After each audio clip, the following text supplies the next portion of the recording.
Hello, family. Yes, I know it's nice and serene.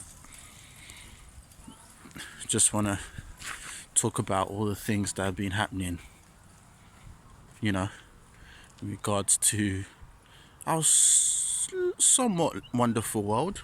Well, supposed to be, you know. What can I say? Killings left, right, and centre, hypocrisies, double standards, ill treatment, just lack of love in every way. We have such a beautiful world. Why can't we just love it and love the good old Most High?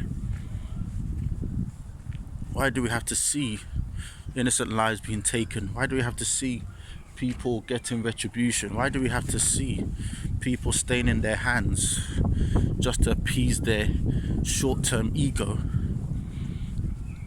that will only drop because it doesn't have a steady foundation? No self-love, only self-loathing. Oh, look at this nice little mallard. Yeah, only self-loathing. No, doesn't matter how much you loathe somebody else.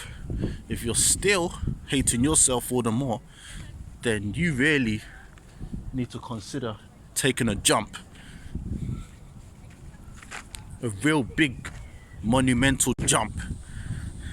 But hey, I'm not one to, encourage anybody to do that.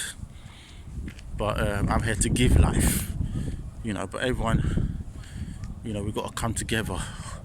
Blacks and whites, we've got to unite as human beings in righteousness, in peace, holiness, love.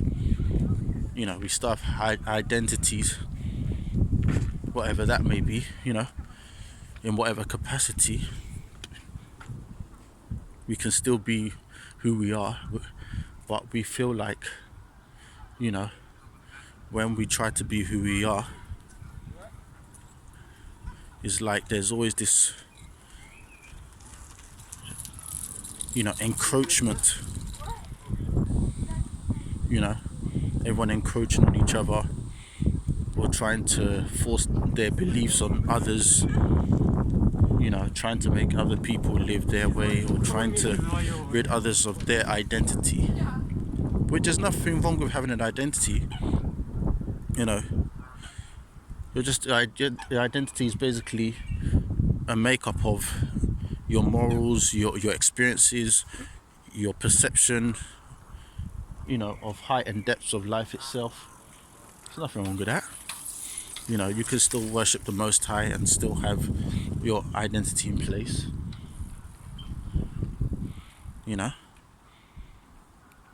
There's nothing wrong with that. But when you try to impede off others and try to make them gravitate to you without you giving anything back to them, then that's when it becomes a problem. And that's why we're having the problem we're having today. Xenophobia, racism especially. Racism is killing the Western world big time.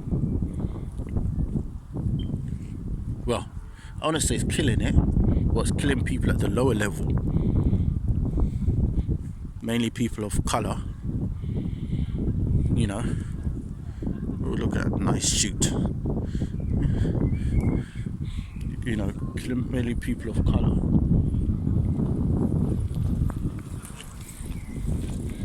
And a lot of people, having their welfare, their well-being, their bread, their finances, their way of life, their acumen displaced because somebody else thinks that they're below human. So much so that they will take that person's life. So much so that they don't believe that that person should even exist on the planet. They'll even go as far as going to that person's roots, to go and disparage and disenfranchise that person's people, that person's background, just to make sure that they don't cease to die out, to make sure that they cease to exist, to make sure that they gain full control over them under, take so total supremacy.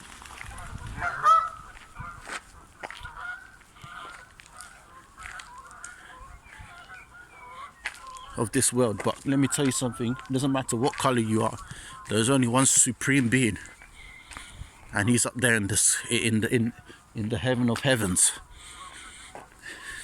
and he's on his big gold and bejeweled throne with a crown of many unseen jewels. And he's graced us with some power to enjoy the benefits of this life, to enjoy free graces. But obviously we got too excited as a people, and that's why you see the Western world right now is at a big loss in terms of this coronavirus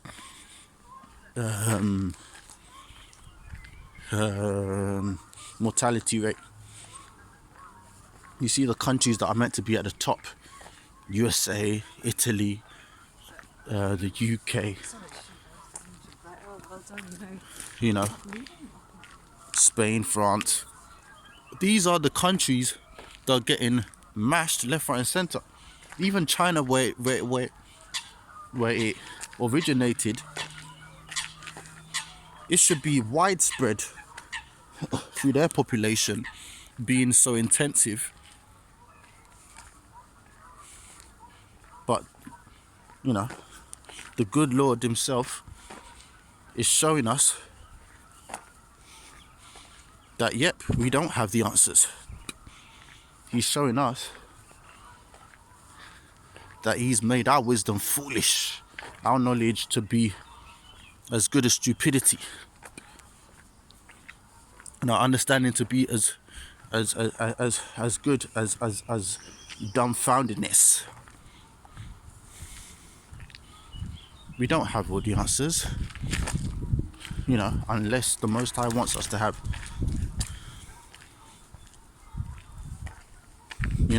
It's the countries that they were fearing for. Oh, look, it's the third world countries. It's the third world countries.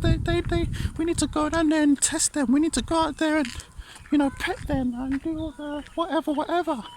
No, you don't. We don't want your vaccines, your syringes of death. We don't want them. We'd rather go out in honor and dignity than take your tokens of el muerte, death. And look what's happening. Isn't it not Africa that's producing the resources at no cost? They're not requiring much finance from the West. They're giving it if they have to, because that's what we are. We're people of love, and yet they want to overshadow it.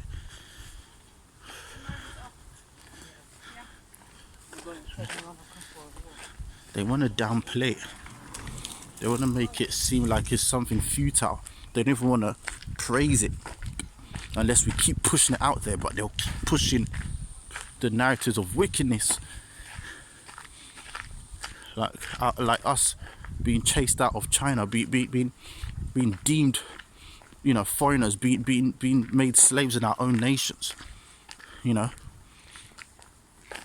things that hurt us.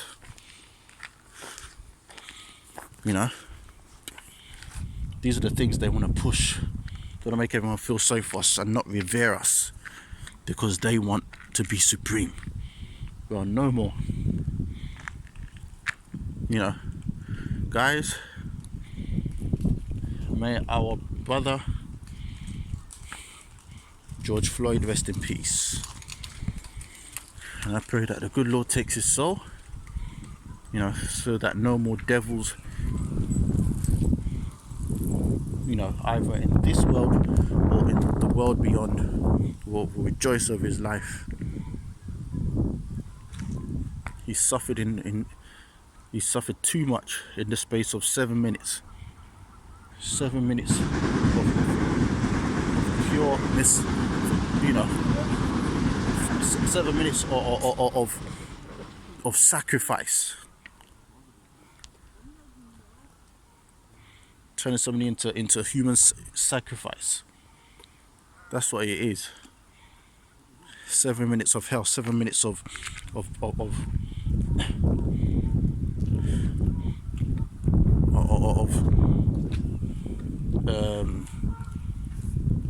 savagery. You know, that was what I call a makeshift abattoir. You know, we're you know, we're the meat and the oppressors. They are the butchers. And these streets are like an abattoir, and when you get caught, that might just be your day of reckoning. Brothers and sisters, if you're in righteousness and you're a good person, it doesn't matter to me what you look like.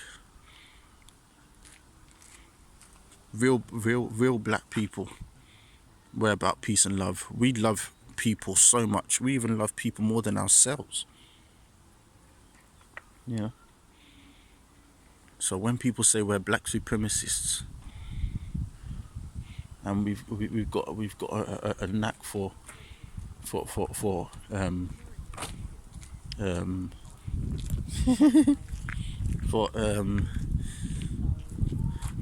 wanting to rise above others, that's a lie, because everybody knows that we've abased ourselves to accommodate others.